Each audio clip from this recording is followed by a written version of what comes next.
Amin, terima kasih. Puan Tan pun hadir. Kak Lee. Waalaikumsalam. Dari Kudat tadi. Teluk Gong pun hadir. Okey, kita dah live di FB. Dah masuk ke? Okey, dah FB pun dah live. Okey, Assalamualaikum warahmatullahi taala wabarakatuh. Selamat malam semua. Terima kasih kepada kawan-kawan yang sudi join live kali ini. Sudi share, sudi komen. Tak kisahlah komen buruk ke baik ke. Kalian hadir pun dah rahmat dah. Terima kasih. Dan terima kasih tak terhingga yang sangat-sangat banyak kepada semua orang yang menyokong. Semua orang yang menyokong perjuangan ini. Okey, sebelum kita teruskan, sound check dulu di FB okey ke? Di TikTok dah okey? Ada Sharon Yun Ray. Banyak, ramai juga sokongan daripada bukan kaum Melayu, bukan orang Islamnya. Terima kasih. Ada Chinese-nya, ada Tamilnya, ada lain-lain kaumnya. Okay, kita tunggu sekejap je lagi. Seminit lagi ya, untuk kita teruskan secara rasmi. Sekarang sound check dah okey, alhamdulillah. Dari Keluang, Nur Emilia. Test Miss Rider ada komen. Komen Pak Tam ada, saya nampak. Ikram Ismail pun hadir. Farah hadir di TikTok. PPD Stew, ada PPD Stew. Terima kasih orang PPD. Okey. Baik, kita mula secara rasmi lah. Bismillahirrahmanirrahim. Assalamualaikum warahmatullahi wabarakatuh. Selamat malam semua, selamat sejahtera. Pertama sekali, saya nak umumkan teruslah keputusannya. Walaupun dah leak dah, saya tak tahu macam mana boleh leak. Dah leak, ada siap share keputusan okey lagi. Dia share siap dengan surat. Surat tu bawah akta kerahsiaan tau. Admin mana-mana page kalau boleh tolong tarik surat tu. Share berita je. Share keputusan tak apa.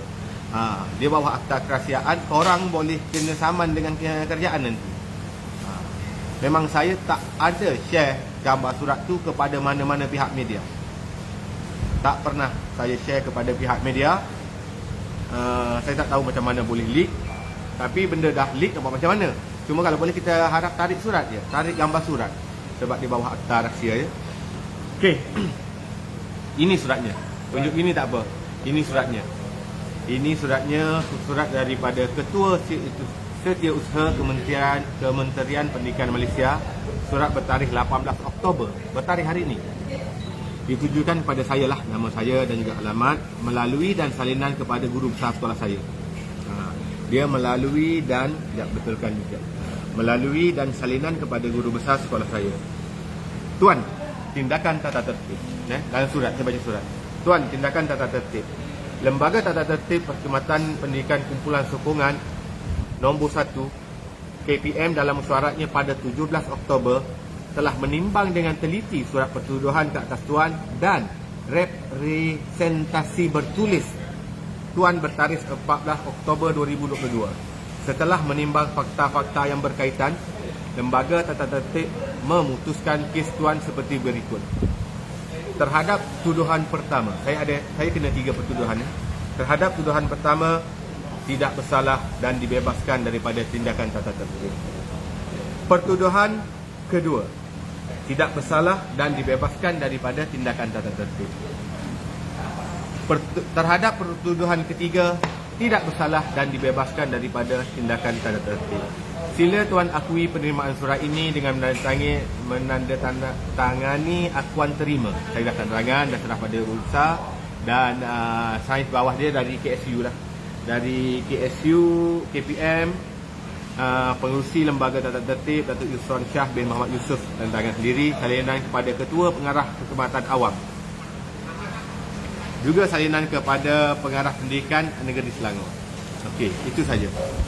Jadi walaupun ramai dah maklum, saya jelaskan lagi sekali, untuk pertuduhan ini alhamdulillah ketiga-tiga pertuduhan saya didapati tidak bersalah dan dibebaskan daripada apa-apa tindakan tata tertib. Terima kasih kepada Lembaga Tata Tertib yang bersidang dengan jujur dan amanah. Alhamdulillah. Jadi saya nak bagi tahu dengan keputusan ni, yang pertama sekali memang saya memanjatkan syukur banyak-banyak pada Allah Ta'ala. Memanjatkan syukur semua kerja Tuhan belaka, dan juga kepada semua rakyat Malaysia, tak kira kaum, tak kira bangsa, tak kira parti, sangat-sangat ramai menyokong saya. Sangat-sangat ramai menyokong saya, bahkan banyak di pusat-pusat tahfiz, rumah-rumah anak yatim, mereka melakukan solat hajat. Mereka buat solat hajat agar keputusan berpihak pada saya. Alhamdulillah, saya tak tahu doa siapa yang Allah makbulkan. Alhamdulillah, saya dapati tidak bersalah lah. Alhamdulillah, syukur sangat-sangat. Jadi bila saya dapat berita ni, orang pertama yang saya bagi tahu adalah isteri saya, kemudiannya ahli keluarga saya, kemudiannya kepada lawyer saya. Okey. Bila mak dapat tahu, ibu saya dapat tahu, mak saya dapat tahu, dia terus telefon. Kebetulan waktu tu saya free, tak ada kelas. Petang tadi, lepas asar, mak telefon. Mak kata, syukurlah Li, Cuma mak pesan tu. Seorang ibu berpesan pada anak. Mak pesan, Li menang hari ini ataupun didapati tidak bersalah, kira menang lah. Ada Li menang pada hari ini, jangan sesekali Li rasa bangga, riak, takbur, rasa itu disebabkan kehebatan Li, kerana ramainya followers, kerana banyaknya sokongan. Jangan ada setitis pun rasa takbur, ujub. Benda ni yang paling bahaya, dia kata. Mak pesan jangan ada perasaan takbur. Dan yang kedua, mak pesan lagi, mak kalau dia pesan, dia akan selalu kaitkan dengan nas dan juga hadis lah. Mak kata kena ingat, Tuhan pesan, ati'ullah wa ati'ur rasul wa ulil amri. Taat pada Allah, taat pada Rasul dan pemerintah. Mak pesan.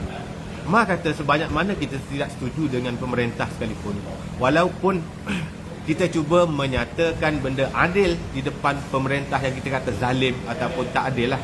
Benda tu memang disuruh oleh Nabi, disuruh oleh agama kita lah, menegakkan keadilan walaupun di depan pemimpin yang zalim. Jadi walaupun benda tu betul, masih ada lagi ayat Allah bagi tahu supaya taat juga pada ulil amri. Ma bagi tahu juga kisah Nabi Musa. Ma suka bercerita gitu. Saya seronok lah Ma cerita Nabi Musa ni Nabi, Rasul. Ma kata Rasul. Nak tegurnya siapa? Fir'aun. Fir'aun ni maha zalim, maha jahat, mengaku Tuhan, punyalah jahatnya, punyalah orang tu zalimnya. Tapi Allah perintahkan Nabi Musa berdakwah, menegur Fir'aun, raja masa tu, pemerintah masa tu, dengan kata-kata yang lembut. Ma sebut ayat Quran tu, saya lupa, lemah saya lah. Ma memang ingat banyaklah ayat-ayat ni. Walaupun Ma tak adalah ada PhD ke apa, tapi Ma bagi tahu, Li kena contohi, kena ambil. Ini Tuhan ajar ni, dia kata. Boleh kita untuk bersuara, boleh kita nak menyatakan kebenaran, itu boleh. Tapi ingat, jangan takbur. Pastikan redha Allah dulu. Dan kena ada hikmah dalam tutur bicara, dalam dakwah, dalam nak menyatakan pandangan. Boleh, Ma kata Ma sokong. Sebab apa Li katakan itu adalah kebenaran. Tapi Ma lihat pada tulisan dan live Li sebelum ni agak keras. Ma rasa tak kena. Bila ibu menegur ni, dia menegur dengan ikhlas. Mana mungkin seorang ibu menegur demi apa-apa kepentingan dia, melainkan untuk melihat anak dia ni berada di landasan yang benar. Jadi saya ambil maklum nasihat Ma. Dia kata tegur boleh, jaga bahasa, jangan sampai menghina, jangan sampai kurang ajar, jangan sampai biadab. Maafkan, jangan sampai biadab. Boleh nyatakan. Dan yang keempat, Ma kata, ini kemenangan ini juga menunjukkan, membuktikan mukjizat Allah Ta'ala, mukjizat Al-Quran. Ni Ma sebut mukjizat Al-Quran, sebagaimana ayat surah pertama yang Nabi terima, Iqra. Ada ayat Allama bil qalam, sebut allama bil qalam. Dengan pena tu, dengan kata-kata itu, dengan tulisan itu, boleh mengubah dunia, boleh mengubah negara, boleh mempengaruhi ramainya orang dengan hikmahnya kata-kata tulisan. Jadi tolong jaga tulisan kita, jangan sampai mencerca, mencaci, menghina walaupun tujuan kita baik. Ini pesan, jadi saya panjangkan sebagai peringatan, memang khas untuk diri saya dan sebagai peringatan kepada kawan-kawan, kalau mana yang ada kita nak tegur pemerintah ataupun sesiapa saja, kena jaga kata-kata kita juga. Jadi nasihat nasihat ibu ni tak adalah nombor satu lah. Nasihat ibu ni nombor satu lah. Kita ni tiga je. Yang pertama Allah, untuk orang Islam lah. Yang non-Muslim tu ambillah manfaat jika ada yang manfaat daripada kata-kata saya. Nombor satu, kita taat kepada Allah. Yang kedua, Rasul. Dua-dua ni memang tak boleh langkau lah. Dan dua-dua ni dah tak ada. Bukan tak ada, jangan spin pula ayat saya. Maknanya kita tak nampak, Allah tu tak nampak, Tuhan itu tak nampak. Bukannya orang yang maujud, yang wujud depan mata kita. Sama dengan Nabi Muhammad SAW, Rasul kita, Nabi kita dah tak ada. Dia dah mangkat, baginda dah pun tak ada. Tapi dia meninggalkan ajarannya melalui hadis-hadisnya, melalui nasihatnya. Dan yang ketiga itu siapa? Yang ketiga adalah ibu dan ayah kita. Maka siapa-siapa yang ada ibu dan ayah, beruntunglah kita. Kita masih ada doa yang paling ikhlas diutus untuk kita. Kita ada orang yang paling ikhlas untuk menasihati kita. Orang lain, orang luar, dia menasihat juga, tapi takkan seikhlas nasihat ibu. Takkan seikhlas nasihat ibu. Jadi saya dah panjangkan apa bagi tahu saya 4 poin utama tadi. Dan seterusnya saya nak bagi tahu seperti mana saya bagi tahu keputusan ni. Saya bagi tahu awal. Keputusan ini sama ada saya dikatakan bersalah atau tidak, itu nombor 2. Itu nombor 2. Kalau tak bersalah, alhamdulillah rezeki. Seperti mana dah terbukti tak bersalah, alhamdulillah rezeki. Namun yang pertama apa? Yang pertama, main point, tujuan, fokus utama. Tolong jangan lari pada fokus. Tolong jangan lari pada fokus. Fokusnya apa? Fokusnya ada kelemahan dan kerosakan dalam sistem kita. Bukan saja sistem pendidikan saja, tapi saya fokus pada pendidikan lah, sebab saya dalam pendidikan. Kelemahan ini kita sangat berharap diubah. Ada tindakan untuk ada tindakan susulan daripada kes viralnya isu saya ni. Ada tindakan, ada perubahan yang ke arah kebaikan. Itu je saya nak. Saya bukan nak apa-apa. Saya nak generasi kita, anak-anak kita dapat hak mereka. Pendidikan kita lebih berkualiti, KPM lebih dipandang tinggi. KPM sangat-sangat bagus sebenarnya. Sangat-sangat banyak program dasar yang bagus-bagus. Tapi bila ada cacat, terima je. Minta tolong terima. Minta tolong terima dengan hati terbuka, dengar dengan berlapang dada. Kalaupun bantahan itu ataupun orang yang kata tak setuju, tak sesuai dan sebagainya, kalaupun dia orang tak setuju, KPM pegawai tak setuju, keluarkan kenyataan. Saya tidak setuju dengan ada pandangan daripada Cikgu Fadli mengatakan kita patut tukar silibus, contoh. Tapi beritahulah hujah dia. Sebenarnya silibus kita berada di landasan yang betul ke? Sebenarnya kita dah selaras begitu begini, bagi poin. Jadi orang boleh terima. Mungkin saya yang bagi pandangan ini tak boleh terima, tapi audien lain, orang lain, rakyat lain boleh menilai. Betul juga hujah dia. Kita wujudkan kembali demokrasi dan kebebasan bersuara dalam perkara positif. Kita bukan timbulkan isu perkauman, bukan isu keagamaan, tidak. Kalau yang tu tak boleh lah bebas bersuara, nak kutuk kaum lain, nak kutuk agama lain, tak boleh. Itu tak boleh. Itu memang limit. Hak bersuara tak boleh melintasi, dia ada line dia, tak boleh cross the line. Tak boleh cross the line. Tapi kalau dalam diskusi ilmiah, perlunya mendengar. Orang KPM yang sedang melihat, menonton, mendengar, kalau ada pegawai kas menteri ataupun menteri sendiri sedang menonton, tolong ubah benda ni. Kita nak PRU ni, mana-mana parti, tak kisahlah PAS ke, UMNO ke, PAN ke, PH ke, apa-apa jua, tolong masukkan dalam manifesto kalian. Letakkan dalam manifesto tentang pendidikan, tentang keperluan perubahan dalam pendidikan. Semua pandangan saya, semua yang saya kritik tak semestinya betul. Mungkin kita dia nampak betul, rupanya ada asbab sendiri kenapa mereka buat macam tu. Jadi kemukakan hujah. Kemukakan hujah. Dan tolong jangan spin lah kenyataan saya. Bukan spin, dia cut separuh-separuh dan mempolitikkan. Saya dari dulu lagi, saya tak pernah berpolitik. Ceklah nama saya dalam parti mana-mana, tak pernah saya daftar sebagai ahli parti mana-mana. Tak pernah. Tapi page-page yang tak suit politik ni, dia mula spin. Page yang pro Dr. Mazli, dia kata, oh tengok kenyataan Cik Fadli. Bagi tahu keterbukaan Dr. Mazli semasa pendidikan hari itu. Dia gunakan hujah tu. Orang PN, orang lawan daripada Dr. Mazli ni, dia akan serang saya pula.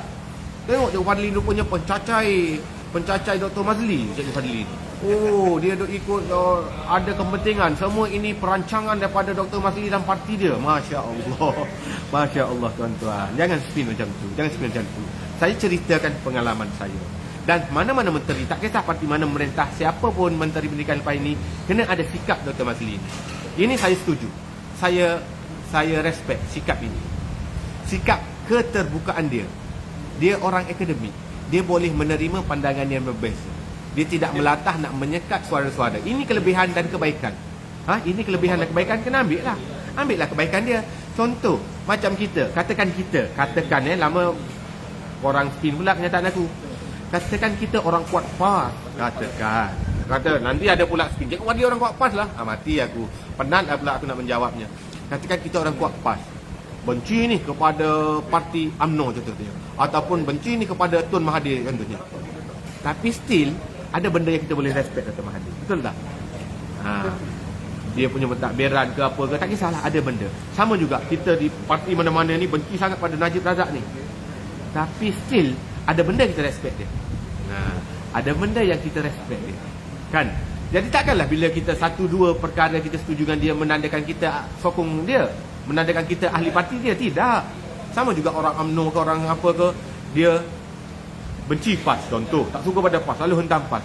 Tapi ada kata-kata Tok Guru Haji Hadi ataupun arwah Tok Guru Ni Aziz yang dia hormati, yang dia kagumi, sikap dia, integriti dia contoh. Jadi mereka puji PAS tu, tak semestinya mereka sokong jadi walaun PAS terus, tak. Sama juga dalam kisah saya sebelum ini, bila saya share tentang keterbukaan Dr. Mazli. Ini adalah kelebihan dia, yang kebaikan dia yang boleh tiru. Parti mana-mana tirulah. Siapa yang memerintah pun tirulah keterbukaan ini. Yang saya kurang setujunya, terbuka tak terbuka Dr. Mazli ni, open tak opennya dia, sampai orang boleh hina dia tak ambil tindakan. Itu saya tak setuju. Penjawat awam ni, cikgu ni, boleh panggil dia menteri capang, menteri pendek, menteri gagal, menteri kasut hitam, menteri tol. Tak setuju, janganlah serang peribadi. Kalau dalam penjawat awam dah satu hal, hina, janganlah sampai menghina.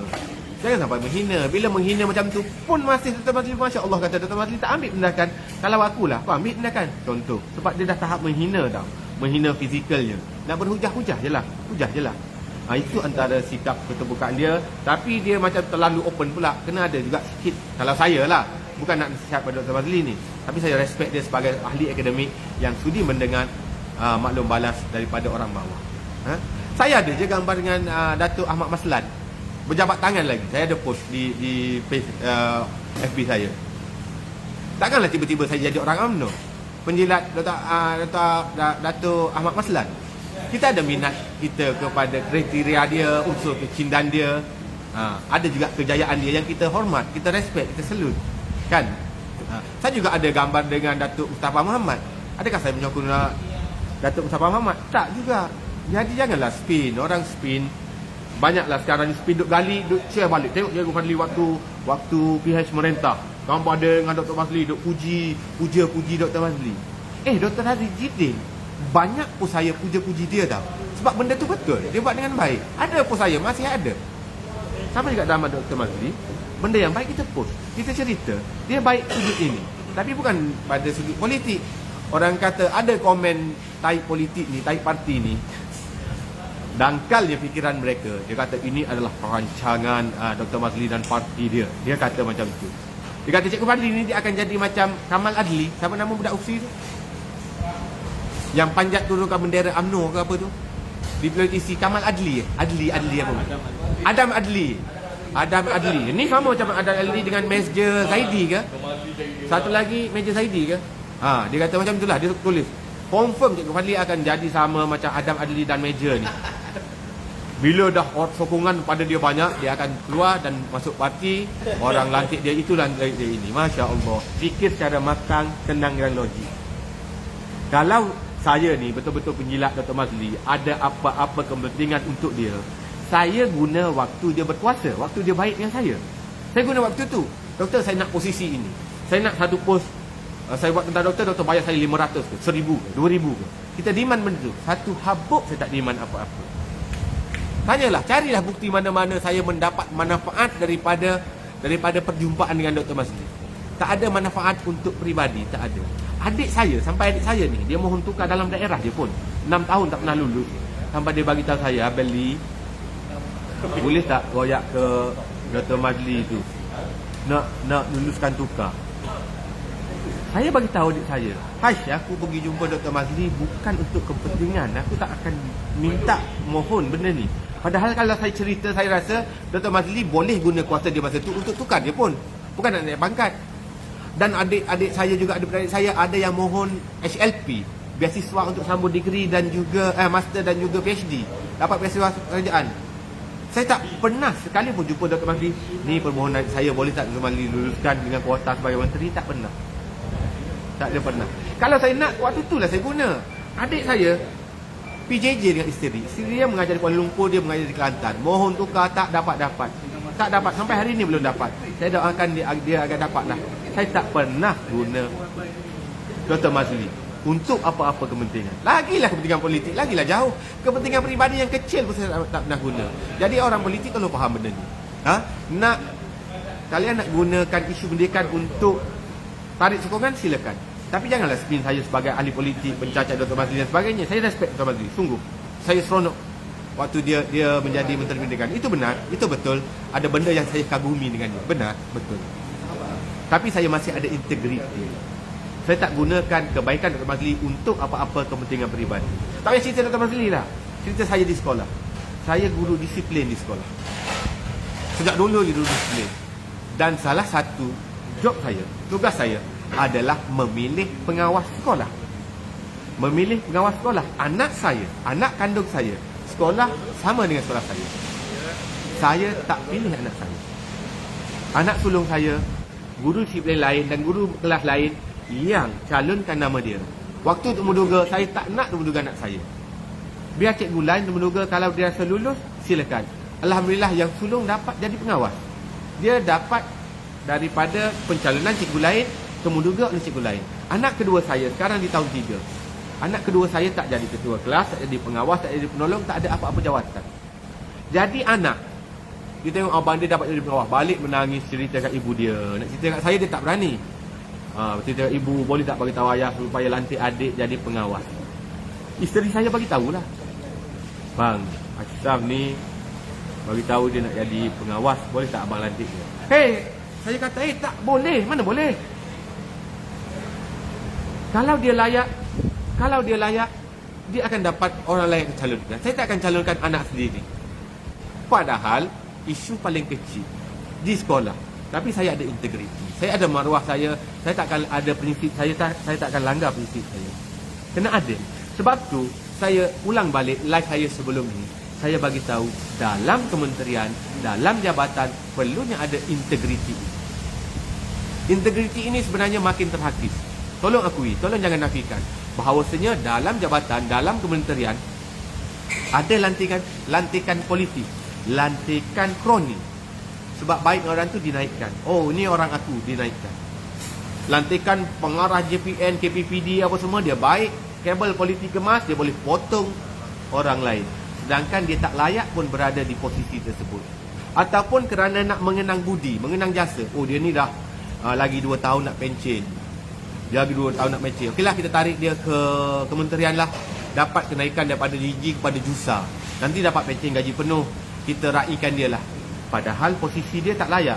Benda ni kena ubah. Benda ni pihak kerajaan, menteri kalau mendengarnya, siapa-siapa jua yang mendengarnya, tolong ubah. Tolong ubah. jangan lantik orang kalian. Sebab tu saya nak sangat pendidikan diasingkan dengan politik. Tapi benda ni bukan boleh berlaku esok. Tak, benda ni take time. Tapi tolong fikir-fikirkan, pendidikan perlu diasingkan dengan politik, Kementerian Kesihatan perlu diasingkan dengan politik, kerana bila bergabung dengan orang politik, dia sangat susah nak lari. Dia akan guna kepentingan jawatan dia untuk susun atur jawatan-jawatan orang-orang dia. Untuk susun atur. Benda ni berlaku sejak berpuluh-puluh tahun. Lama dah berlaku. Perlunya berubah. Perlunya ada perubahan. Integriti itu sangat penting. Hancur negara kerana rasuah. Hancur negara kerana tiada integriti. Hancur negara kerana kroni. Pasti akan hancur.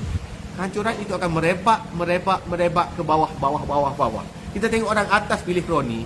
Di JPN pula akan pilih kroni juga. Di PBD pilih kroni juga. Di sekolah pun boleh pilih kroni. Siapa akan jadi PK? Siapa ada jawatan yang ringan? Oh, ni kerja guru aset ni berat ni, kita bagi pada orang inilah. Awak orang saya, awak tolong saya. Mana boleh? Tolong jaga integriti. Jaga integriti. Dia bermula daripada atasan. Ini saya ada satu gambar sebenarnya. Gambar tu menunjukkan satu buku teks tentang buku rujukan ke entahlah di sekolah. Pencegahan rasuah di sekolah rendah. Dia nak pengenalan pencegahan rasuah di sekolah rendah. Budak tu akal dia tak sampai pun lagi tahap tu. Pencegahan rasuah ini, ilmu ini, pendidikan rasuah ini untuk orang dewasa. Siapa-siapa yang dicalonkan menjadi YB menang, kumpullah dalam satu dewan. Bagi mereka bengkel pentingnya rasuah, apa bahananya kalau ada rasuah, unsur kroni dan sebagainya. Itu nak kena didik. Bukannya didik anak-anak. Ini nak sumbat semua dah silibus, pening lah. Subjek lah banyak nak sambung. Pendidikan jalan raya lah, pendidikan seksualnya lah, silibus alam sekitarnya lah, takut pokok gunung runtuh pun semua nak masuk, semua nak sumbat. Pendidikan rasuah pun nak sumbat dalam sekolah juga. Sebab tu cacar marbar sekolah. Ada masalah negara, sumbat supaya sekolah selesaikan, supaya budak-budak sekolah ni selesaikan masalah negara, isu-isu negara. Tak kena, tak betul.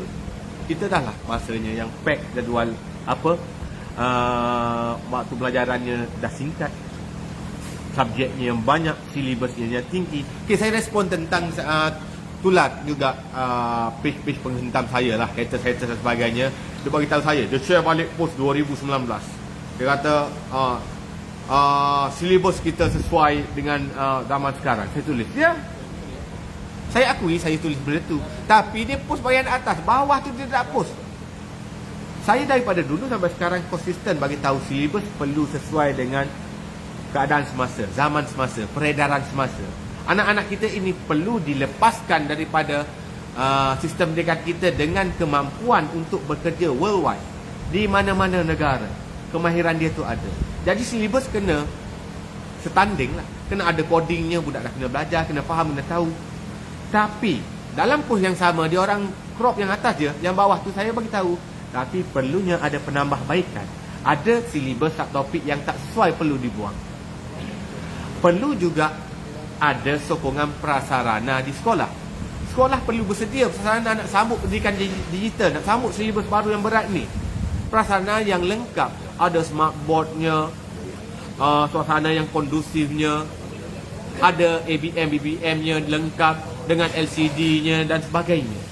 Antara lain saya bagi tahu, silibus ini mampu capai jika bilangan murid dikurangkan daripada 45, 50, 35 sekelas kepada 20 hingga 25. Baru guru sempat menyampai tunjuk ajar. Saya bagi tahu lagi, silibus ini mampu dicapai jika waktu pelajaran ditambah. Sekarang menurut kajian, ada kajian bagi tahu tunjukkan waktu pembelajaran kita tak capai tahap minimum. 2 jam setengah untuk matematik seminggu tak cukup. Tak cukup dengan silibus yang padat dan tinggi, tak cukup. Kalau bagi kami 10 jam ataupun China 15 jam, kita kan 3 kali ganda lah. Daripada 2 jam setengah jadi 7 jam setengah seminggu. Setiap hari 1 jam ada matematik. Silibus sekarang sempat kita fahamkan kepada murid. Susah mana topik pun, masa yang lama tu ada. Senang, contoh cerita senang, ibaratkan silibus yang padat tinggi sekarang ini ibarat belakang parang. belakang parang yang tebal. Belakang parang yang tebal, kita nak tajamkan dia. Kita bagi masa dia sejam nak tajamkan. Tak sempat tajam. Jadi tak tercapai apa-apa. Kita bagi masa dia setahun untuk ditajamkan. Masa yang panjang. Hari-hari sikit, sikit, sikit. Confirm.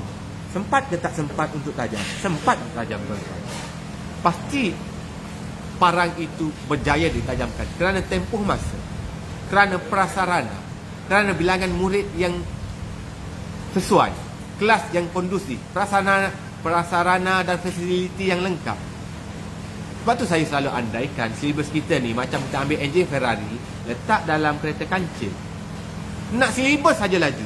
Sedangkan kereta kancil yang uzur itu, tayar pun dah botak, breaknya tak makan, signalnya tercabut, mounting dia bergegar, tekan minyak enjin tercabut keluar.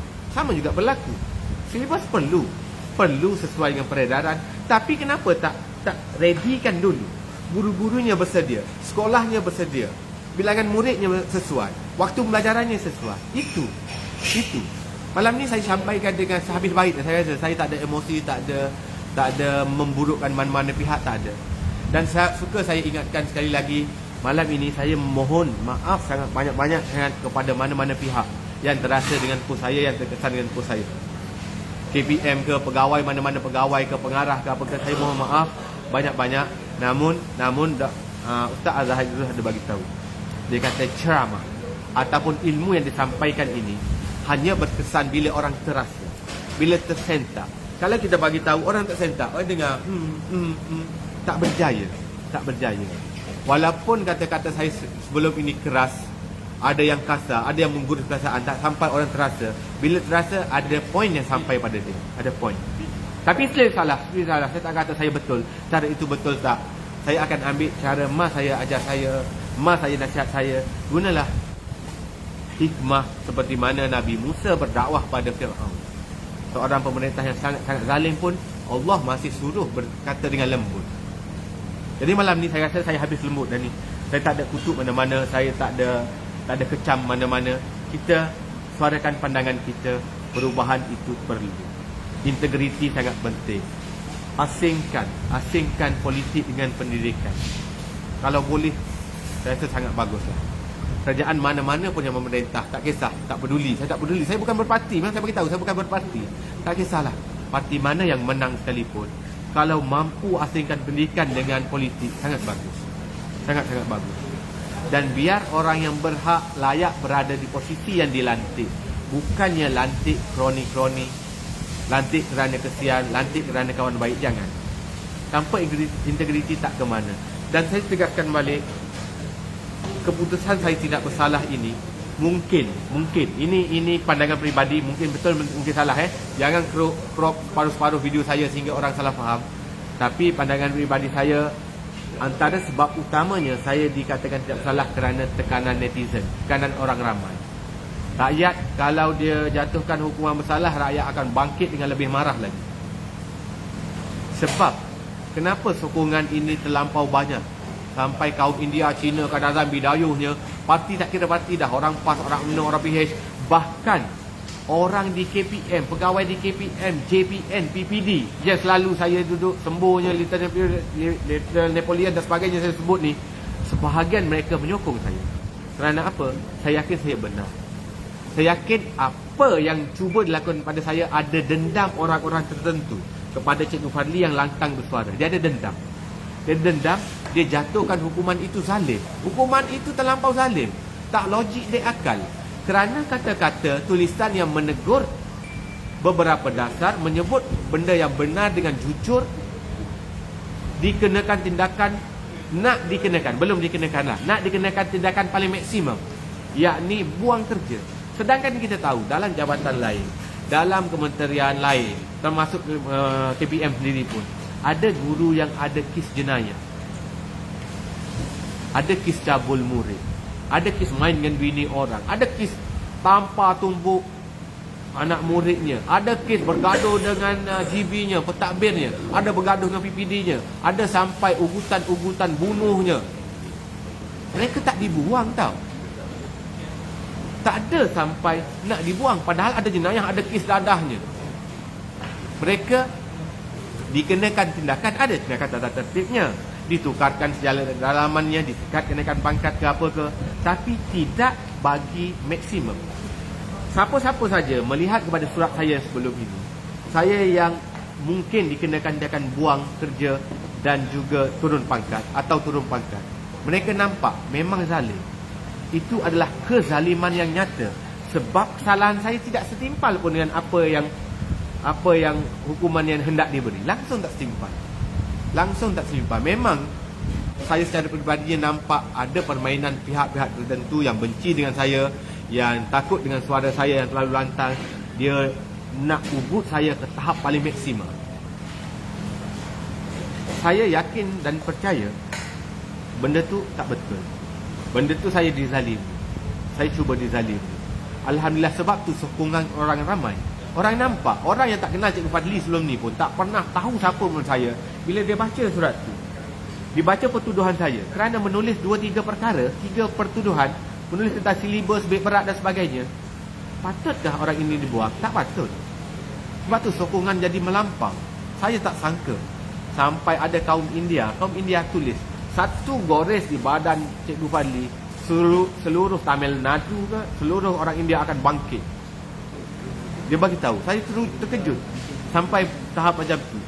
Keluar dalam paper Cina, berita Cina, guru-guru Cina ataupun kaum-kaum Cina beramai yang komen dalam post saya sokong cikgu, saya sokong cikgu. Ustaz Azhar Idrus pun Ustaz Azhar Idrus pun komen. Dr. Rora pun komen juga. Ambil maklum bagi tahu sokongan. Kawan-kawan di PPD, bahkan pegawai PPD saya tak pernah kenal, saya tak pernah apa, menyatakan sokongan. Sebab dia tahu saya cuba dizalimi. Walaupun mereka marah dengan saya. Beberapa kenyataan tulisan saya sebelum ni yang mengatakan liter dan polis dan sebagainya, mereka marah terasa hati. Tapi bila kes saya hendak dibuang, mereka nampak ini adalah kezaliman. Satu tangan, ada tangan-tangan kotor, cuba memberi hukuman yang maksimum, tak setimpal dengan kesalahan saya. Tak setimpal. Jadi bila keputusan tidak bersalah itu, salah satunya kerana desakan netizen, keduanya kerana evidence representasi yang kukuh daripada peguam saya, Zabeta, Puan Zabeta, Kak Beth. Saya panggil Kak Beth. Kak Beth ni peguam yang sangat bagus. Siapa yang ada pergi mahkamah, ada nak pakai lawyer, antara orang yang saya boleh syaratkan adalah Kak Beth. Dia bagi representasi dia bersama bukti dokumen hujah mengaitkan dengan perlembagaan, dan dia ada satu rujukan kes dalam surat saya tu. Yang jawab adalah tata tertib tu. Satu kes, rujukan kes yang mana seorang penjawab awam dibuang dengan isu lebih kurang macam saya lah, tulisan di FB gini lah, dibuang kerja, dan bila dia fight dia menang, dia dapat balik hak dia, tunggakan kenaikan pangkat dia, naik balik, dia dapat segala benda. Jadi kalaupun post ini tidak tular, tak ada tekanan daripada netizen sekalipun, saya positif bahawa bila Kak Beth wakil saya mampu menang. Walaupun tak ada sokongan, tak ada menteri yang cabut tangan, saya tak pernah tulis di FB pun. Saya yakin, saya positif lah boleh menang. Dan baiknya Kak Beth ini mewakili saya secara percuma. Dia wakil saya bukan kali pertama. Kes adik Bella, saya kena jawab, bagi keterangan di Ibu Pejabat Polis pun, Kak Beth datang dengan tim dia, sokong saya masuk bersama, dengar saya di soal siasat, dia ambil take note semua, dia pula bagi pendapat dia dan sebagainya. Dia tak cas satu sen pun. Dan juga ada satu kes dulu, dia menjawab untuk pihak ada doktor yang menyerang saya, dia hantar balik menjawab LOD tersebut, tak cas pun. Kak Beth sangat-sangat bagus, sangat-sangat baik. Alhamdulillah saya didekati dengan orang yang baik. Padahal saya bukan saudara Kak Beth pun, bukan kawan baik dia sejak kecil. Kami kenal melalui media sosial, kami pernah bertemu 2-3 kali, dan dia sangat baik hati lah. Dan saya sangat percaya dia sangat strong, dia sangat power. Dia juga wakili saya untuk kes Atomi.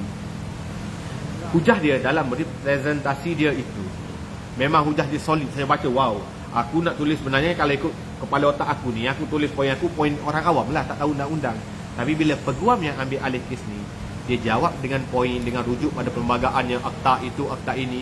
Ada pula hujahan kes contoh sebelum ni, saya tak tahu apa istilah dia, orang lawyer tahulah. Ada pula dia bagi detail berhelai-helai. Saya rasa kalau saya tak tularkan kes ni pun, tak ada tekanan netizen dan tekanan politik pun, lembaga tata tertib mungkin akan bagi tahu saya tak bersalah juga. Ataupun kalau dia bagi tahu bersalah, kita fight di mahkamah, saya sangat positif kita boleh menang. Kerana jelas surat itu, tindakan yang cuba diambil itu jelas ada kezaliman, ada unsur dendam. Jelas, sangat jelas. Sesiapa saja yang melihat surat itu, mereka akan nampak tak masuk akal kesalahan yang sangat-sangat kecil nak buang kerja. Kalau dia kata surat ni sebab ditukarkan atau sekat yang terbakat saja tak apa, dibuang kerja dengan tujuan buang kerja, maksima hukuman kepada mana-mana penjawat awam. Logik tak logik? Dengan kesalahan tak sesuai kan, tak logik. Jadi sebab tu saya bagi tahu, kalaupun kes ini tak tular, tak ada menteri sebut apa semua pun, saya masih positif kami masih boleh menang. Tapi alhamdulillah lah, rezeki, terima kasih lembaga tata tertib yang bersidang dengan adil dan saksama, walaupun ada tekanan-tekanan politik, walaupun PM sendiri yang telefon, walaupun menteri sendiri yang campur tangan. Tapi saya rasa kalian pun tahu secara jujur, ikhlas pada hati kalian, walaupun tanpa gangguan, tanpa tekanan daripada mana pihak. Saya yakin dah pasti bila kalian melihat balik pada pertuturan saya, kalian melaksanakan jawapan ataupun tindakan ini dengan betul, iaitu tidak bersalah tu betul. Saya rasa kalian pun bila baca balik, kalian pun rasa bersalah. Kenapa nak buang cikgu ni? Sedangkan jasa dia banyak, sedangkan sumbangan dia besar, sedangkan dia guru yang boleh katakan cemerlang juga. Bukan nak angkat diri, tapi nak bagi tahu adalah sumbangan saya tak sepatutnya sampai dibuang. Kan? Tak sepatutnya sampai dibuang. Okey? Jadi macam itulah ceritanya. Dan harapan saya, walaupun saya dah didebati tidak bersalah, ini bukan tujuan asal saya. Bukan perjuangan saya, bukan untuk aku tak bersalah, bukan. Perjuangan saya agar anak-anak kita dapat hak mereka, pendidikan dikaji balik. Tolonglah orang-orang PPM mansuhkan peraturan yang mana penjawat awam tak boleh mengkritik dasar, penjawat awam tak boleh mengatakan kelemahan. Tolong buang yang itu. Kerana apa tuan-tuan? Kerana apa kawan-kawan? Kerana orang yang tahu rosaknya, lemahnya dasar yang kalian bawa itu adalah pelaksana. Kalau dalam KPM adalah guru-guru, mereka tahu, mereka lah layak bagi komentar, kritik, ulasan. Mereka lah yang layak bagi tahu maklum balas. Benda ni tak sesuai, benda ni rosak, benda ni salah. Kalau kalian sekat suara ini, bendanya apa impak dia? Rosaknya sistem, yang akan dapat efek dia adalah anak-anak kita. Anak-anak kita akan dapat efek dia. Daripada kerosakan, daripada sekatan menyekat mulut-mulut guru daripada bersuara, dia hanya bukan merosakkan cikgu itu, tidak, merosakkan anak bangsa dan generasi seterusnya. Jadi tolong, saya minta sangat mana-mana parti yang jadi kerajaan selepas ini, tolong masukkan. Bukan kita nak suruh dia kutuk kerajaan, tidak. Kita benarkan kebebasan bersuara untuk hal yang sepatutnya, yang sesuai. Kritikan membina, perlu buka ruang ini. Apalagi kita Kementerian Pendidikan yang menyampaikan ilmu. Idea itu tidak boleh disekat. Idea tidak boleh disekat. Biar orang keluarkan idea, hujah mereka, kita balas secara ilmiah, kita hujahkan balik kalau kita tak setuju. Itu yang sebetulnya. Tolong masukkan peraturan 9 tu. 9A, B, entah benda. Saya tak hafal peraturan-peraturan ni. Tapi peraturan yang menyekat daripada penjawat awam, tak kisahlah kementerian apapun, buang klausa tu, tolong buang. Kita jadikan negara kita benar-benar demokrasi. Bagi mereka lontarkan pandangan, kritikan, namun membina lah, jangan sampai menghina. Kalau nak ambil tindakan,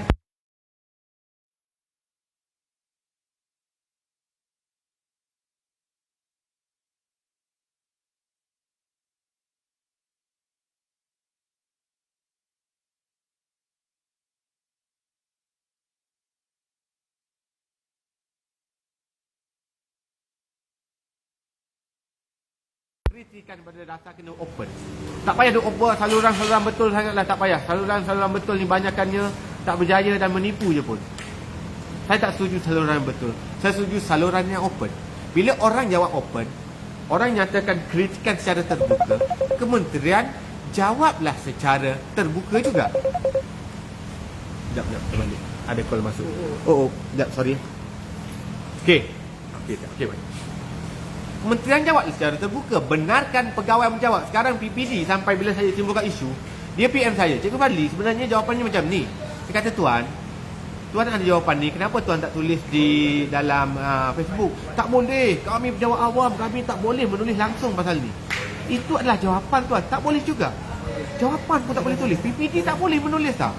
Walaupun dia ada hujah untuk mematahkan apa jua serangan kita, apa jua maklum balas kita. Pegawai JPN ada hujah dia.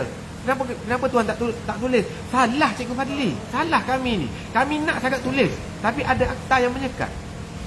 Padahal kalau dia tulis, isu tu terus selesai, orang terus faham. Buang akta yang menyekat ni, buang. Benarkan pegawai PPD, pegawai JPN, pegawai KPN menjawab apa-apa isu yang tulat. Ini bila isu tulat, tunggu menteri buat kenyataan, tunggu menteri buat kenyataan. Semua nak tunggu menteri, padahal benda tu boleh diselesaikan di peringkat bawah. Ini kena berubah. Ini yang saya mahukan, perubahan-perubahan ke arah benda yang positif. Jawablah. Bagi peluang untuk pegawai-pegawai ini menjawab. Bukan semua pegawai itu tak bagus. Bukan semua pegawai PPD, JPN, KPM, Little Napoleon. Tak. Segelintir je. Tapi segelintir ini sebahagian mereka ada kuasa besar, hingga menekan orang lain yang integriti tinggi.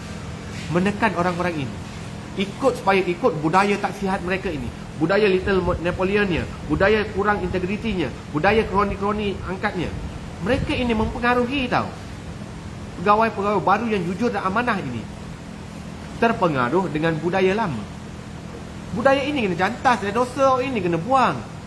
Buanglah daripada sistem orang-orang macam ni. Buang daripada lantikan-lantikan politik ni, buang. Dia merosakkan seluruh organisasi, merosakkan benih-benih yang baru. Pegawai-pegawai yang integriti tinggi, yang betul-betul layak berada di posisi, mereka terdidik dengan budaya orang lama. Orang lama ini sukar betul dibuang, sukar betul dicantas. Kuat betul dia punya kuasa mereka, pengaruh mereka, sampai mereka boleh hasut lembaga tata tertib, keluarkan surat untuk tindakan buang kerja terhadap saya kerana marah pada saya. Little Napoleon lah ni punya kerja. Tak jujur lah ni, langsung tak jujur. Surat tu tak sepatutnya sampai, kerana tak setimpal dengan salahan. Tak logik akal orang menulis 2-3 patah kalau nak buang kerja. Sedangkan sumbangan dia 18 tahun dalam dunia pendidikan. Berapa banyak anugerah dia dapat, berapa banyak sumbangan dia pada masyarakat, pada negara, pada sekolah-sekolah, pada daerah. Peringkat antarabangsa pun ada. Tak masuk akal. Melainkan ada tangan gaib, ada Little Napoleon yang benar-benar berkuasa, mampu mempengaruhi lembaga tata tertib untuk keluarkan surat itu. Ada. Tangan ini masih wujud di atas sana, masih ada. Orang ini kita patut keluarkan, singkirkan daripada sistem. Minta mereka bersara awal lah. Lantik mereka yang berintegriti. Itu tujuan saya. Perjuangan saya di situ. Perjuangan saya bukan untuk dapat aku dapat jadi cikgu balik, aku dapat tidak salah. Tidak terhenti di situ. Itu adalah bonus saja. Kalau saya masih kekal dalam penjawat awam, masih kekal sebagai guru, itu adalah bonus. Tapi itu bukan main point, bukan poin utama, bukan intipati perjuangan saya. Perjuangan saya untuk ubah seluruh benda yang rosak. Bukan semua yang rosak, banyak yang baik. Jadi tuan-tuan, menteri-menteri, SU-SU, parti-parti yang mana dengar, tolong ambil input yang baik. Saya tak kata saya betul dan benar, tidak. Tapi tolong nilai hujah saya, kata-kata saya ini. Jika benar, tolong masukkan dalam manifesto kalian. Tolong laksanakan bila kalian berkuasa. Tolong. Ini bukan untuk diri saya, tidak. Untuk negara kita, demi negara Malaysia yang lebih baik, demi anak-anak kita mendapat hak dia yang lebih selesa, demi KPM lebih disanjung tinggi, dihormati. Sekarang orang tak hormat KPM. Kerana apa? Kerana isu bodoh-bodoh macam ni lah. Isu ni kita kata isu bodoh lah. Teguran 1-2 tulisan. Bukan aku pergi tikam ketua pengarah pun, bukan aku pergi tumbuk dia pun, bukan aku pergi sebarkan aib dia ke apa pun, bukan aku ada isu jenayah, rogol, dadah dan sebagainya. Bukan. Isu menulis, orang pandang rendah lah kepada KPM. Sebab tu orang pergi serang page KPM. Sebab tu orang pergi serang page PPD Gombak sampai tutup ruangan komen. Netizen Malaysia ni nombor 1 dunia, tuan-tuan. Netizen bawang Malaysia, tentera bawang Malaysia nombor 1 di dunia. Page Army Israel, Menteri Pertahanan Israel, negara Israel, tutup ruangan komen. Koyak dengan netizen Malaysia. Bawang Malaysia pergi serang. Koyak. Ini setakat KPM, PPD, tutup ruangan komen. Orang pergi serang, tom. Orang keluarkan gambar pengarah tu, pengarah ni. Orang kaitkan pula, skrut pula. Oh, ini projek pada kroni-kroni dia. Runtuh KPM. Hilang orang percaya pada KPM. Saya sayang pada KPM tau. Pengarah KPM kalau dengar beritahu, saya beritahu, saya sayang pada KPM. Bodek ni, bukan bodek, itu jujur, ikhlas pada hati. Saya sayang pada KPM. Saya nak KPM dipandang tinggi, dijulang balik, dihormati balik. Sekarang, jujur saya bagi tahu, KPM tidak dihormati. Orang tak respect pada KPM dengan apa yang KPM buat sekarang ni. Orang tak respect. Cikgu-cikgu hilang percaya pada KPM. Cikgu-cikgu tak respect KPM.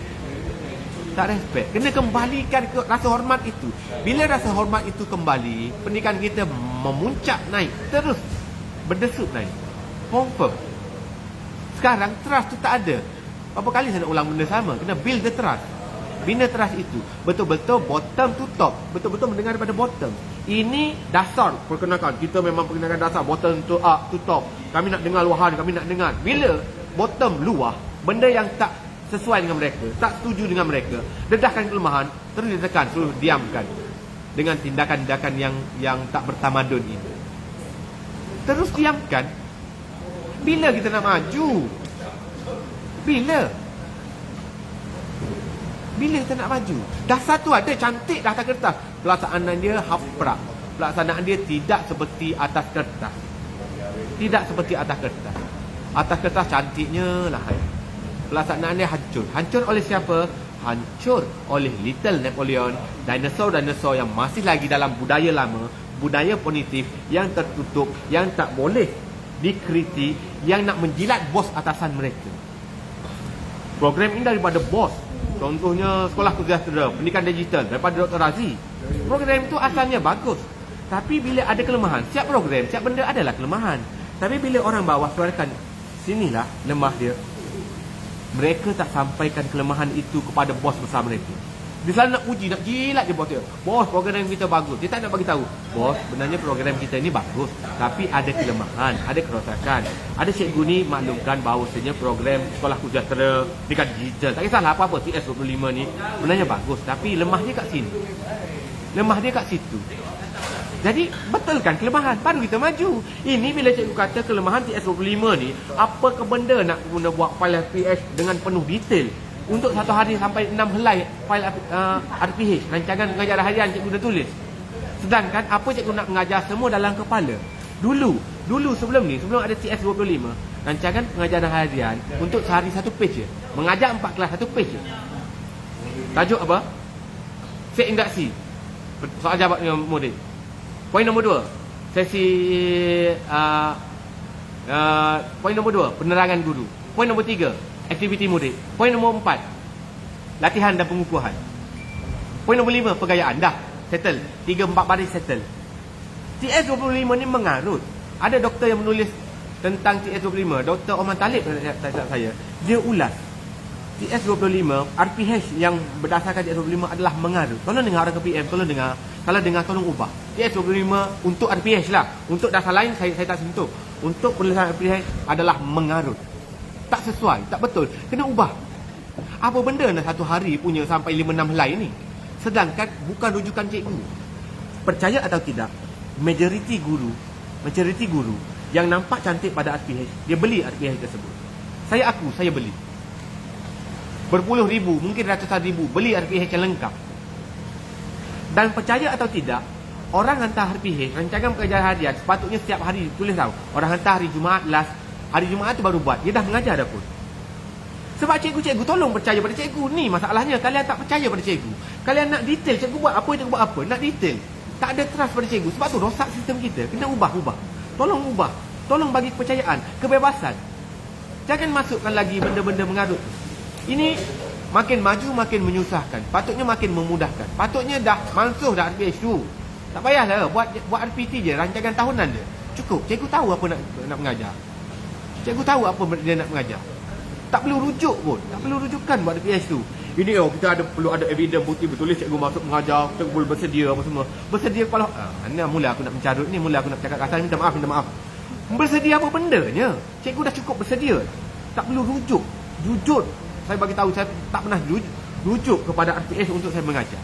Saya sesuaikan dalam kelas. Aku tahu hari ni aku nak mengajar topik tolak. Okey. Mengajar guna BBM yang ada, bina apa yang ada, guna murid, guna itu, guna ini. Guna kreativiti kita. Tak perlu RPH. Lagilah tulis detail banyak panjang.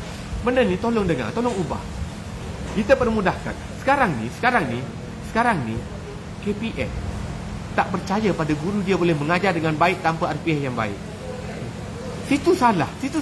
Sedangkan naik, tak boleh kata 90%. Saya rasa majoriti RPH adalah wayang. Itu adalah wayang. Terpaksa buat dia. Adalah wayang. Cantiknya RPH, mengajar dia belum tentu baik. Adalah guru cantik dari RPH, cantik pengajaran, adalah. Ada.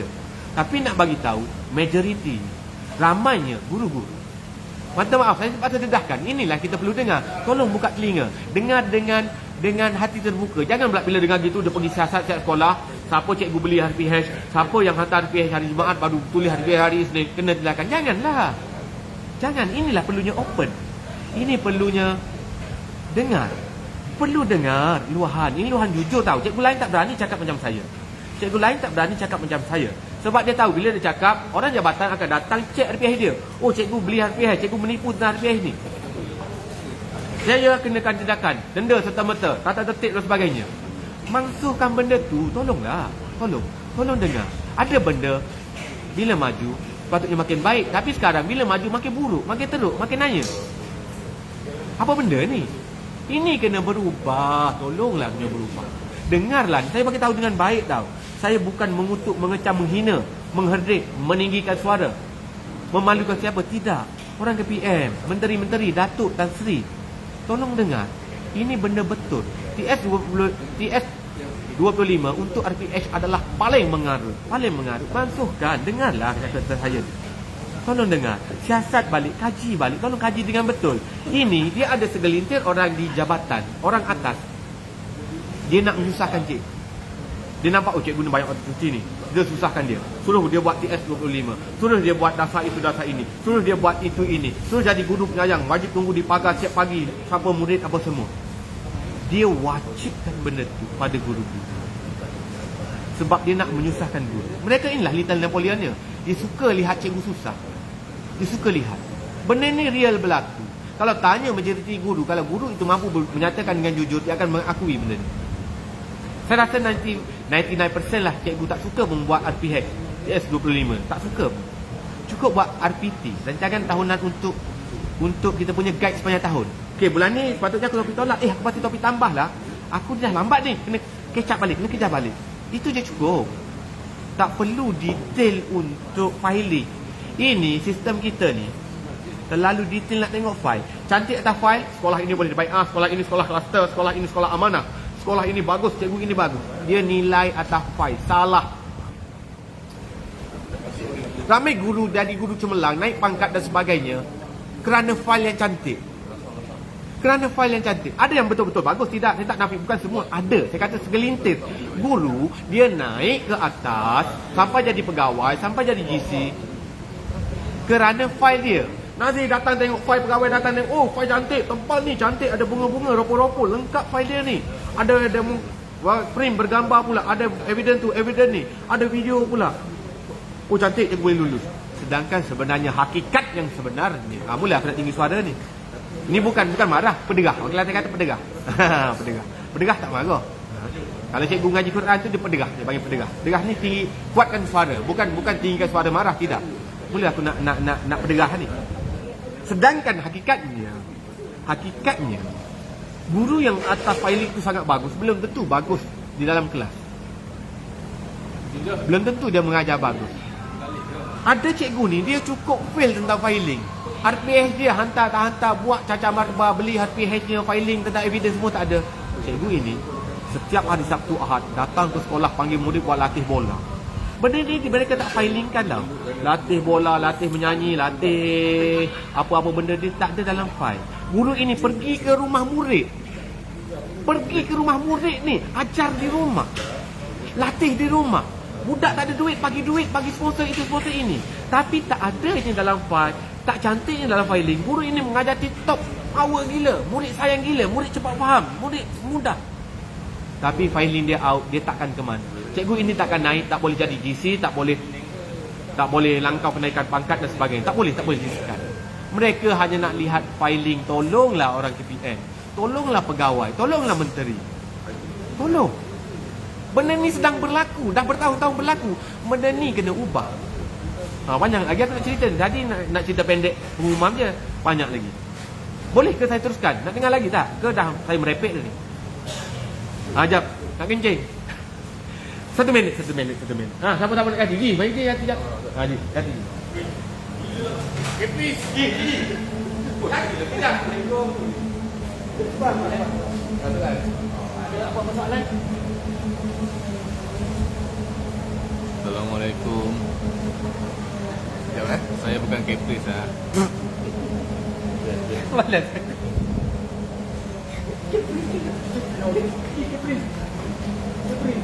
Okey, iklan sekejap. Cikgu Pali pergi. Sudah Wali. Cikgu Pali pergi toilet sekejap. So kita iklan sekejap. Dia suruh saya ganti dia. Saya pun tak tahu nak cakap apa. Saya cakap. Ha? So kita tolong setting kejap Okay.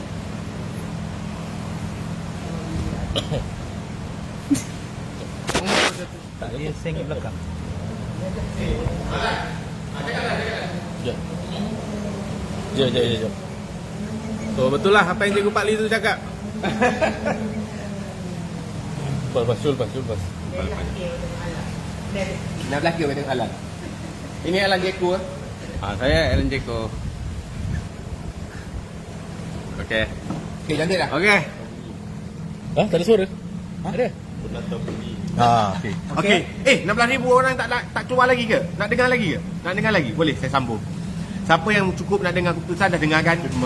Nak leave, nak keluar pun boleh lah. Tapi siapa nak dengar lagi boleh. Kita kongsi lagi malam ni. Okey, tapi saya harap ada pegawai KPM Ada pegawai KPM, pegawai JPN, pegawai PD yang masih lagi setia. Sebab saya cuba menyampaikan apa yang berlaku sekarang ni. Apa yang kita nak, apa yang cikgu-cikgu nak. Apa yang sepatutnya kita buat.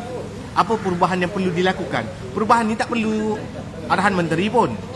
Ini organisasi KPM itu sendiri boleh ubah. RPH tadi, filing tadi, menilai sekolah pada filing.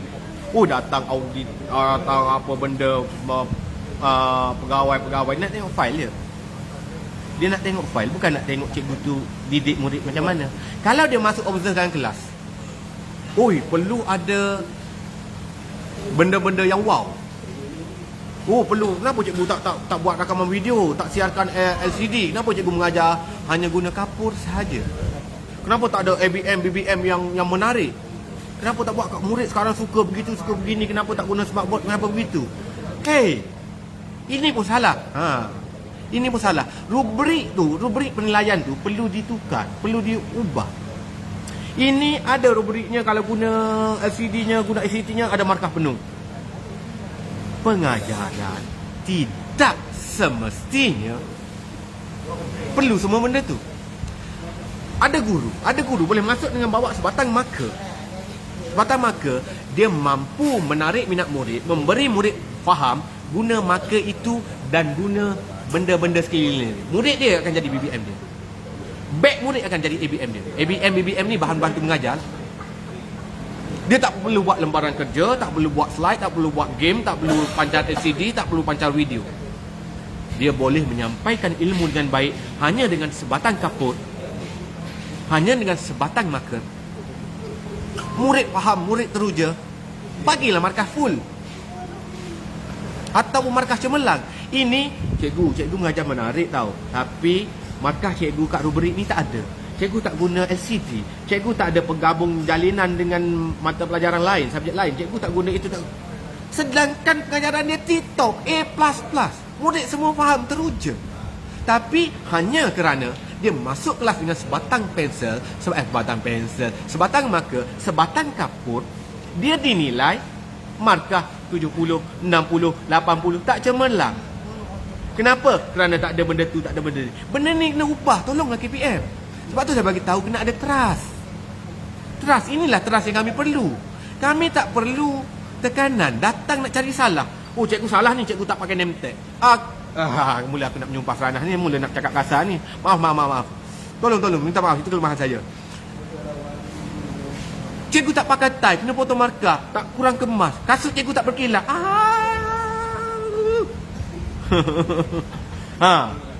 Tak payah Skoda masuk ke tak payah Skoda tu. Kita tunggu tak payah Skoda tadi lagi. Cannot brain. Dia nilai pada RPH cikgu tak lengkap. Sebab tu cikgu tak dapat markah penuh. Kau nilai apa sebenarnya? Nak nilai file ke? Nak nilai RPH ke? Nak nilai alatan ke? Alatan tu ada markah. Bawa LCD dapat markah, bawa laptop ada markah, pancar video ada markah. Guna bahasa Cina pula mengajar ke, ada penggabung jalinan antara subjek lain ada markah. Asalkan cikgu tu melangkah masuk, ajar topik itu, murid itu faham, berjaya, murid semangat, berjaya dah dia. Bagilah cemerlang kat dia. Bagilah markah tinggi kat dia. Ini nak dapat markah tinggi, cikgu kena ada ini, ada ini, ada ini. Tak ada benda-benda tu, padahal pengajaran dia tip-top, markah dia rendah. Cikgu lain, kelengkapan penuh, suara pun tak kuat. Kawalan kelas pun so-so je. Sebelum orang datang observe, dia dah berpakat dengan murid. Dah ajar dah topik ni minggu lepas. Minggu depan, ini berlaku. Saya kena dedahkan, kena tahu. Bila ada pemantau nak datang, bila nak dicalonkan sebagai GC dan sebagainya, nak diobserve oleh guru besar dan sebagainya, mereka nak markah tinggi. Jadi mereka, ramai guru mengajar dulu dalam kelas. Tajuk tu dah ajar awal lah. Bagi murid faham, bagi tahu minggu depan ada orang datang tau. Ada pelawat datang, dia nak nilai cikgu. Awak kena jawab dengan semangat. Awak kena angkat tangan, kena datang ni. Awak dah faham dah ni. Jadi bila datangnya pemantau, kelas itu adalah fake 100%. Kejayaan dia adalah fake 100%. Semuanya penipuan. Integriti dah tak ada dah. Kerana apa orang kejar markah? Nanti aku dapat markah kurang. Kerana apa? Kerana pemarkahan itu sendiri dah salah. Cipta rubrik itu sendiri dah salah. Dia nak markah sekian. Cikgu ni berlakon, kawalan kelas dia sebelum ni out. Tiba-tiba hari observe, murid semua diam. Murid semua tumpu perhatian. Murid dengan aktif angkat tangan begitu begini. Orang memantau lihat pada masa itu, cikgu ini berjaya, markah penuh, dapat GC, dapat itu, dapat ini. Dapat. Padahal balik dia pemantau itu, esoknya mengajar, kelas hancur kawalan kelas. Murid tak faham, murid tak nak terlibat pun. Murid tak dengar pun, suara cikgu tak sampai pun kat belakang. Cikgu sambil duduk main telefon lagi.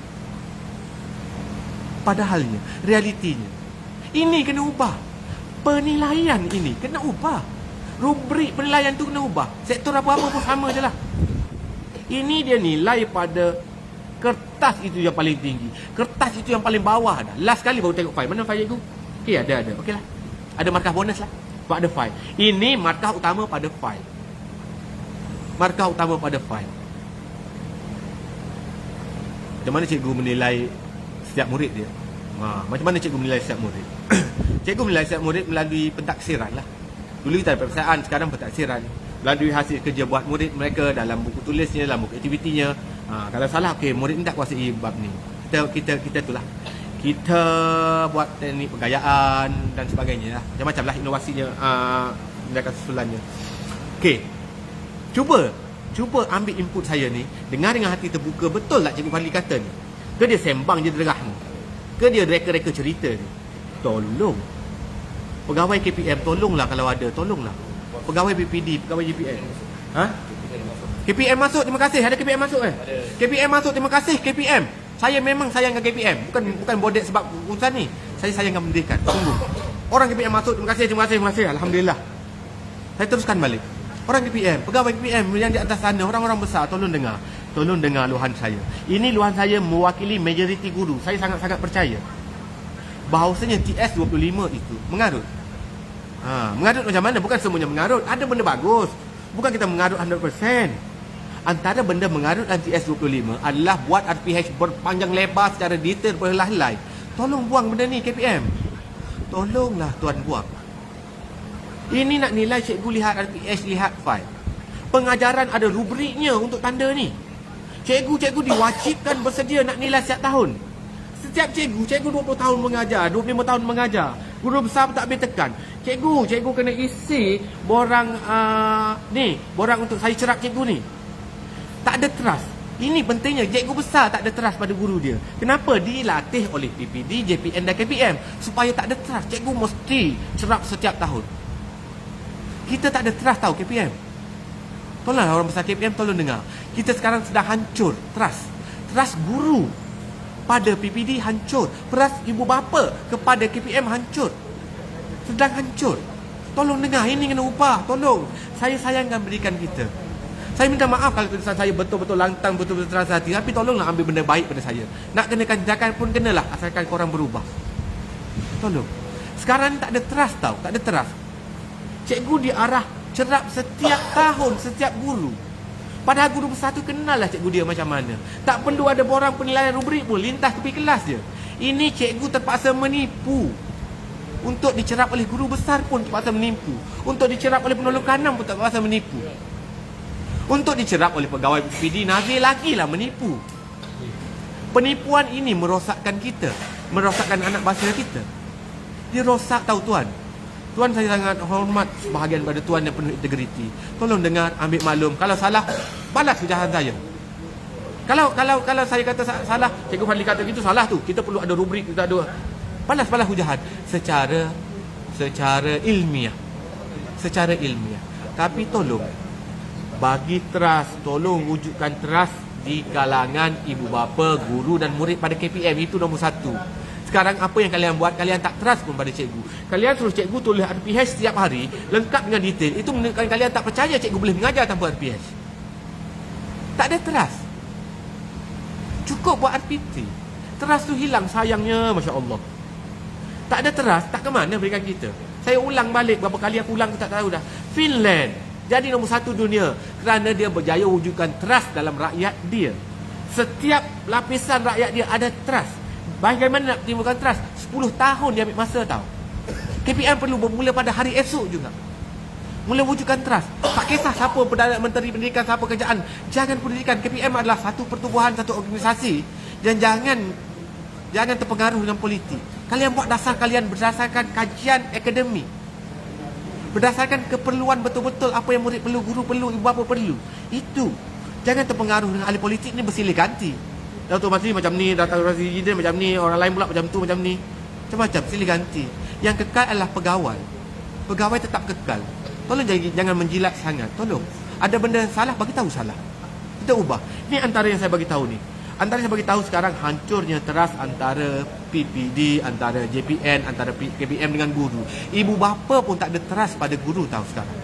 Ibu bapa tak trust pada cikgu. Sampai ada cadangan ibu bapa suruh letak CCTV dalam setiap kelas. Nak pantau cikgu buat apa ke anak dia. Cikgu mengajar ke tidak. Tak ada trust. Hancur. Kita sedang hancur tahu. Kita sedang hancur perlahan-lahan daripada dalam. Daripada integriti lagi. Daripada kroninya lagi. Lantikan politik lagi. Semua ini yang menghancurkan ni. Dia pergi kepada hilangnya trust apa semua ni. Itu asas untuk membina trust. Dah pilih pun dah kroni dah. Lantik pengarah tu pengarah ni sebagai orang politik, lantikan politik, lantikan kawan-kawan baik kroni dah. Macam mana orang bawah nak trust? Benda-benda ni menghilangkan trust. Menghilangkan kepercayaan. Cikgu-cikgu rasa insecure. Tak selamat, rasa tak dipercayai. Kalau pegawai PPD datang, mereka takut. Oi, PPD datang. Tanyalah sekolah mana-mana.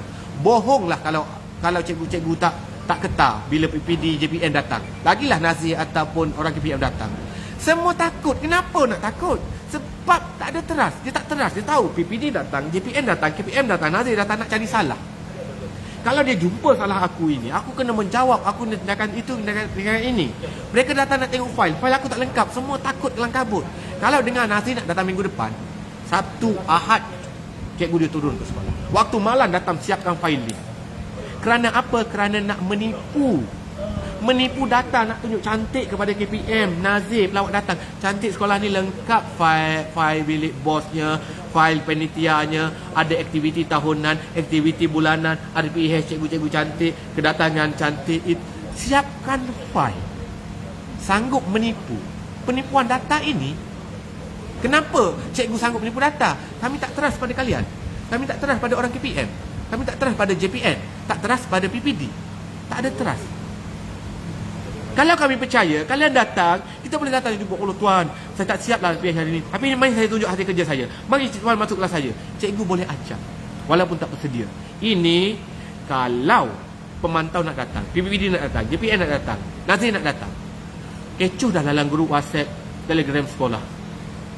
Siapa cikgu? Kalau Nazir nak masuk cerang, kita nak suruh cikgu mana? Kita cari cikgu paling terbaik, lengkap file dia, lengkap RPH dia, ada ABM nya waktu mengajar. Okey, bila Nazir datang, okey, bawa ke kelas cikgu tu je. Cikgu lain, selamat. Sebab tak bersedia. Kenapa? Kerana mereka datang nak menilai ABM, datang nak menilai filing, datang nak menilai RPH, datang nak mencari salah. Cikgu langsung tak ada trust. Kalau bina trust yang kuat, bila masa datang, menteri datang, KPM datang, Nazir datang, Nazir datang, seronoknya, tuan, mari tengok saya buat ni, kat mana salah. Datang bagi tahu, cikgu buat gini. Kita pun seronok. Dia tak ada laporan bertulis tentang kita, kesalahan kita, apa kita tak buat. Kita pun seronok. Kita pun, bagusnya Nazir ni, bagusnya pegawai ni. Masalah pegawai, mereka bukan nak cari salah sangat, tapi mereka telah diprogramkan macam tu. SOP-nya macam tu. Saya, sebagai pegawai Nazir, awak perlu ke sekolah, awak kena ada rubrik dia. Awak kena nilai ini, cek ini, lengkap tak lengkap, tak lengkap, apa pula kalian kena buat. Dia telah diberi skrip untuk menjadi robot, untuk mencari salah. Sedangkan ramai je orang PPD, JPN, KPM yang baik, tak sampai hati pun nak menulis, tapi tanggungjawab dia, SOP dia macam tu. SOP banyak yang menyusahkan, yang menghilangkan trust ni. Atas kertas cantik, atas kertas tip-top. Kalau atas kertas, saya rasa nombor 1 dunia atas kertas kita. Realitinya tidak begitu. Cubalah baca komen-komen, betul-betul saya setuju, saya cikgu, saya setuju. Kalau tak setuju, tak ada masalah. Keluarkan hujah kalian. Saya tak kata saya betul, tapi tolong nilai dengan hati terbuka dan matang. Tolong nilai. Sangat banyak benda perlu diubah. Bila kita nak berubah? Sekarang. Tak payah tunggu tukar kerjaan, tak payah tunggu Dr. Mazli naik balik ke Tun N, balik ke jadi PM ke, ataupun Mazli Khalid balik jadi Menteri Pendidikan ke, tak kisah orang mana, parti mana. Berubah sekarang. Benda-benda ni secara dalaman pun KPM boleh ubah dah. Mansuhkan akta dan peraturan yang tidak membenarkan guru kritik dasar dan kelemahan kerjaan. Mansuh benda tu, kalian akan dapat lebih banyak maklum balas yang jujur dan ikhlas. Orang tak takut nak menulis. Sekarang orang takut nak menulis. Mereka takut nak menulis, takut kena tindakan. Mereka takut nak jujur pada diri sendiri. Maka dalam tidak redha, dalam hatinya tak redanya lah aku menipu, tak redanya lah aku kata benda ni betul, tak redanya lah aku kata benda ni benar. Sebab kalau aku jujur, aku kena tindakan. Tolong masukkan benda tu dengan secara jujur. Ini saya cerita dengan baik, saya bagi tahu dengan baiklah. Bukan mengecam, bukan melantang, bukan menghina, bukan apa. Saya sayangkan pendidikan kita. Saya sangat sayangkan pendidikan kita. Tolong dengar KPM. Tolong dapatkan dapatan daripada adik-adik wira tu, cikgu-cikgu bagus, guru-guru inspirasi, guru-guru ikon tu. Kenapa sampai mereka pun nak berhenti? Kenapa sampai mereka pun nak keluar daripada sistem pendidikan kita? Kenapa? Ada yang rosak di dalam. Dan yang rosak ini tak boleh ditegur. Kalau rosak ini boleh ditegur, mereka akan kekal. Kalau rosak ini boleh dibaiki, mereka akan kekal. Masalahnya mereka tak boleh baiki kerosakan ini, kelemahan ini, kerana kelemahan ini berada di top sana, orang-orang atas sana, yang ada kuasa sana. Mereka ini tak boleh ditegur. Orang kuasa mengalah sampai melangkah keluar sistem. Sedih. Saya sangat sedih. Sebab benda yang kita sayang, benda yang kita kasih, profession yang aku sangat-sangat suka, tapi dipandang hina, dipandang remeh, diperlekehkan, dibuat ayam-ayam oleh netizen. Orang langsung tak hormat pada KPM. Lihatlah wall KPM hari ini. Orang kutuk kata hentam gitu je, langsung tak ada malu. Netizen yang bukan menjawab awam, dia hentam KPM kau-kau. Kesian KPM. Tapi kenapa? Salah siapa? Salah daripada kita. Ubahlah, kita tak nak mendengar. Kita tidak dihormati tau. Cikgu-cikgu sekarang tidak dihormati tau. Sayanglah. Sangat-sangat sayang benda yang kita kasih. Kita betul-betul berjuang, kita betul-betul seronok, orang pandang hina, orang pandang rendah. Sangat sayang. Jadi tolong dengar luahan ini. Saya tak ada apa dah nak cakap, banyak sangat dah dia cakap. Terima kasih 16,000 sudi sampai ke akhirnya. Terima kasih page KPM sendiri join, terima kasih. Kalau ada datuk, SU, pegawai-pegawai menteri ataupun menteri sendiri sedang tonton, tolong dengar apa yang saya cerita. Ini luahan jujur daripada orang yang tidak berparti. Saya bagi tahu jujur, saya tidak berparti, saya bukan orang Dr. Mazli, saya tidak pernah berpihak pada mana-mana. Ini luahan jujur secara atas pagar. Tak tahulah kalau ada orang nak spin lagi kenyataan saya, nak crop paruh-paruh video saya, nak kata saya orang tu orang ini, ikut dia lah. Saya yakin majoriti yang sedang menonton faham apa yang saya nak sampaikan. Mereka dapat nampak keikhlasan saya bagi tahu kejujuran. Bukan kata penipuan, bukan kerana seronok aku dikerjakan kerja, aku nak jilat, tak ada. Mereka tahu intipati apa yang saya sebut itu. Guru-guru faham apa yang saya sebut. Saya yakin 90% guru bersetuju dengan saya tentang TS20-nya, tentang penilaiannya, tentang filingnya. Mereka setuju kerana mereka alami. Saya yakin ramai juga pegawai KPM juga setuju, tapi mereka tak boleh buat apa. Sebab mereka telah diprogramkan kena ikut SOP macam tu. SOP ini tolong masukkan, tolong nilai balik, tolong timbulkan trust, tolong timbulkan rasa percaya guru pada kalian. Biar guru dulu percaya kepada PPD, biar guru dulu percaya kepada JPN, biar guru dulu percaya pada KPM, barulah murid boleh percaya pada guru, barulah ibu bapa boleh percaya pada guru, barulah rakyat ibu bapa akan respect pada KPM, dan pendidikan kita pasti meroket naik. Pasti meroket naik. Pasti ada peningkatan tanpa perlu menipu data, tanpa ada perlu penipuan, tanpa ada. Tak perlu lagi menipu-nipu data seperti sebelum ini. Atas kertas cantik sedangkan realitinya haprak. Ini jujur saya bagi tahu, tanpa dipengaruhi oleh siapa-siapa, tanpa siapa-siapa sediakan skrip untuk saya. Ini spontan je keluar melalui pengalaman saya. Saya rasa cukuplah dulu untuk malam ini. Lagi sekali saya mohon maaf banyak-banyak pada semua pihak jika ada disebabkan isu viral saya ini ada pihak yang terkesan, terasa dan sebagainya. Saya mohon maaf banyak-banyak. Namun diharapnya dengan tularnya benda tu ada perubahan. Tolong ada perubahan. Kalau tak ada perubahan, sia-sia kalian kekalkan saya. Baik kalian buang saya.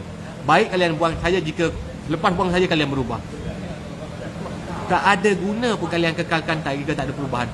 Saya nak sangat lihat perubahan dalam Kementerian Pendidikan Malaysia. Saya nak sangat-sangat. Perubahan yang baik akan membawa kebaikan pada guru, akan membawa kebaikan pada murid-murid.